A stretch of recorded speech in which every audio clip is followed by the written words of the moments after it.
Andrew's life has always been surrounded by privilege, power, and controversy. But what really happened during his trips to Thailand and Hong Kong has left many people deeply unsettled. Behind the polished royal image, insiders have painted a picture that feels more like a scandalous drama than a diplomatic visit. And once you hear the details, you may never look at this story the same way again. Before we dive in, make sure you stay until the end, because the most disturbing revelations aren't what you'd expect. They go far beyond headlines and into a pattern that raises serious questions. When people think of Prince Andrew, they often picture a man born into unimaginable wealth and influence. As a senior member of the British royal family, his official trips were supposed to strengthen relationships, promote trade, and represent the crown with dignity. But according to multiple reports and accounts, what happened behind closed doors during his travels tells a very different story. Thailand and Hong Kong were not just casual stops. These were important destinations, centers of business, luxury, and elite social circles. Yet instead of focusing solely on diplomatic duties, Andrew's behavior allegedly crossed lines that shocked even those accustomed to high-level excess. Insiders began to notice a pattern: lavish accommodations, exclusive parties, and a constant flow of guests entering and leaving his private spaces. But what raised eyebrows wasn't just the luxury, it was the nature of the company he kept. Sources described what some have called a revolving door of women. Individuals reportedly coming and going at unusual hours, often arranged through connections that hinted at a much larger network. This wasn't the typical socializing expected of a royal figure. It was something far more controversial. The atmosphere during these trips was said to be intense and secretive. Staff members allegedly operated under strict instructions, ensuring privacy at all costs. Doors remained closed, schedules were altered, and access was tightly controlled. For those on the outside looking in, it created an environment filled with speculation and concern. What makes these claims even more disturbing is the consistency. Different accounts from different sources, all pointing towards similar behavior. It wasn't described as a one-time incident or a misunderstanding.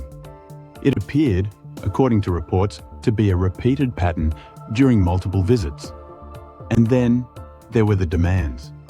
According to insiders, Andrew's requests during these trips went far beyond normal expectations. Specific arrangements had to be made, often at short notice. Luxury wasn't enough. Everything had to be curated to his exact preferences.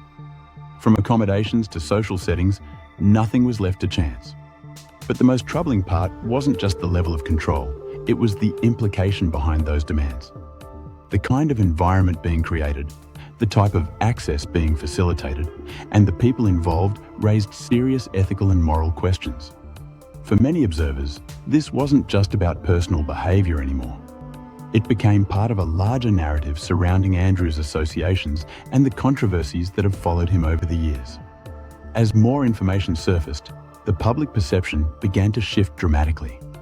What was once dismissed as rumors or exaggerated gossip started to feel more credible. The idea that a royal figure could be involved in such questionable activities challenged long-held assumptions about accountability and power. Critics began to ask difficult questions. How could this happen under the watch of official institutions? Who enabled it? And why did it take so long for these stories to come to light? Supporters, on the other hand, argued that not all claims should be taken at face value. They emphasized the importance of evidence and due process, warning against jumping to conclusions based on anonymous sources. But even among those calling for caution, there was an acknowledgement that the pattern of allegations was hard to ignore. The Thailand and Hong Kong trips became symbolic of something larger, a glimpse into a lifestyle that many believe should never have existed in the first place. A reminder that power, when unchecked, can lead to situations that are both troubling and difficult to fully uncover. And perhaps the most unsettling aspect of all is the secrecy. The idea that so much could happen behind closed doors, shielded by status and influence, leaves many wondering what else might still be hidden. As the story continues to unfold, one thing remains clear. This isn't just about one individual or a single set of trips. It's about accountability, transparency, and the expectations placed on those in positions of immense privilege. Because when those expectations are not met, the consequences don't just affect reputations, they impact trust on a global scale. So what do you think?